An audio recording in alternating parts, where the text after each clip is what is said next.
All viewers, this time let us study factoring difference of two squares. In factoring difference of two squares, we must check if the first term and the second term are perfect squares by finding the two equal factors of each term. Let's start for our number 1 example.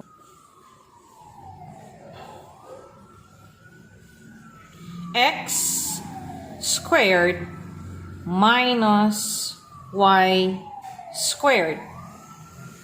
Obviously, it is in square form already, so no need to check. Let's just get the two equal factors of each term. So for x squared, the two equal factors are x and x. And for y squared,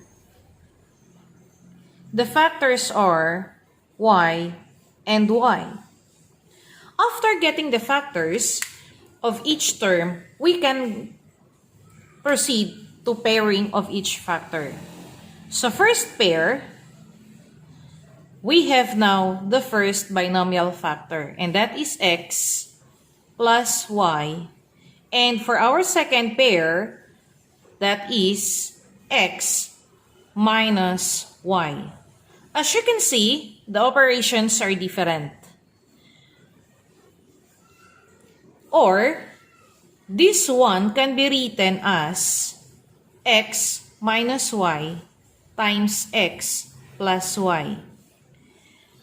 Whichever comes first, it's either minus or plus, as long as the two factors must have different operations. And these are now the two possible answers of our first given. Number 2. X squared minus 4. In number 2 example, the first term is already in a square form.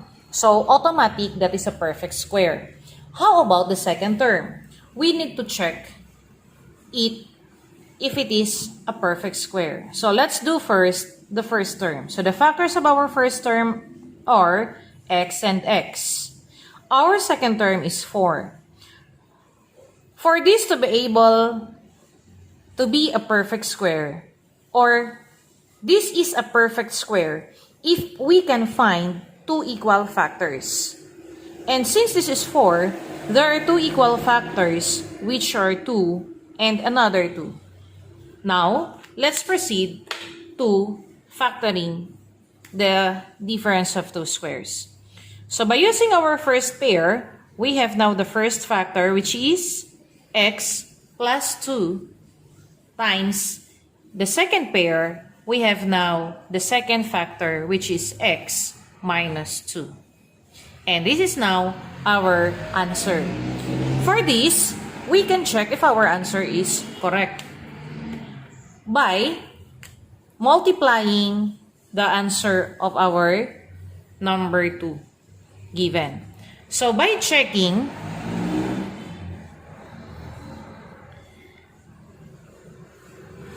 x plus 2 times x plus, it should be minus 2. Let's do the FOIL method to check if our answer is correct. So, x times x, that is x squared. X times negative 2, and that is negative 2x. 2 times x, and that is 2x. And 2 times negative 2, that is minus 4. Then, as you can see, our middle term are similar terms. So therefore, we can combine. So let's copy the first term, x squared. And since the sign are opposite, we can cancel it. Then, copy the last term. As you can see, our answer in our checking is similar to the given in number 2. Therefore, our answer is correct. Let's go further for example number 3. 4x squared minus 9. So, the question is our first term a perfect square? If we can find two equal factors of our first term, then this is a perfect square. So, let's try. So, 4x squared. For 4, we have 2, and for x squared, we have x. Therefore, our factors are 2x times 2x. And for 9, is there a number that when multiplied to itself, the answer is 9? Yes, there is. And that is 3 times 3. Then, let's get the factors of our given. So for the first pair, that is for our first factor. So 2x minus 3.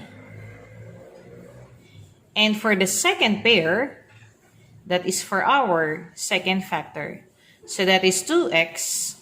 Since this is minus, the second factor must be plus. And this is now our final answer. Let's have example number 4. 25 minus x raised to 4. Oh, there is a question here. Is 25 a perfect square? Is x to the 4th power a perfect square? Then let's find out by finding if there are two equal factors. For 25, there are two factors that are equal, and that is 5 and 5. How about for x raised to 4? Since this is an even number, it can be, or that is a perfect square. So the factors are, just divide the exponent 4 into 2. So the factors now are x squared and x squared. After getting the factors of each term, let's proceed to pairing of our factors. So first pair, that is 4, our first factor.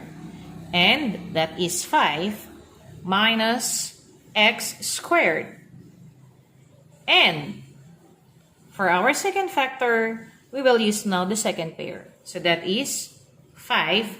Since this is minus, the second one must be plus. X squared. And this is now our answer. Do you want to check? Yes, we can. So, if we're going to check, let's multiply the answer. So, by using FOIL method,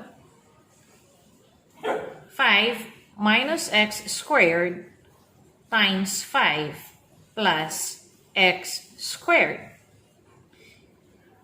Let's use the FOIL.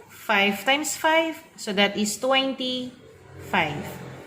And 5 times x squared, that is plus 5x squared. And negative x squared times 5, so that is minus 5x squared. And negative x squared times positive x squared, that is x to the 4th power. Now again, as you can see, there are two similar terms. So let's combine that one. So it will become now 25. Since the sign are different, we can cancel this one and copy the last term. So that is x to the 4th power. And we arrive again the same answer with our given. So therefore, our answer here is correct. The fifth example.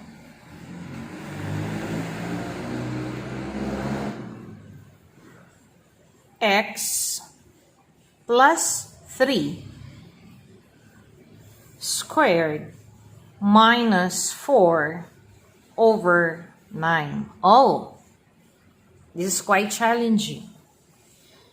For the first timer, you may look at this as a difficult given. But if we're going to check and look at the given, this is just very easy because our exponent is 2. Therefore, this is a perfect square. And it tells us that there are 2x plus 3 in our first term. So if our given now is x plus 3 squared, then we have factors of x plus 3 times x plus 3. And for 4 over 9, we can find now the factors of 4. So what are the factors of 4? So that is 2 and 2. And how about for 9? So that's 3 and 3. Therefore, 4 over 9 is also a perfect square. Now, let's proceed to finding the factors of our binomial, difference of a binomial. So by using the first pair, this one will be our first pair. And that is also our first factor. Since there is a parenthesis here, we need to use another grouping symbol. So it will become x plus 3. Since that is positive, so that is plus 2 over 3. And for the second pair, that is now our second factor, which is x plus 3. Since the first one is plus, the second factor will become minus 2 over 3. And this is now our final answer. Thank you for watching. I hope you learned from this lesson. Do not forget to subscribe and share it to your friends. Thank you.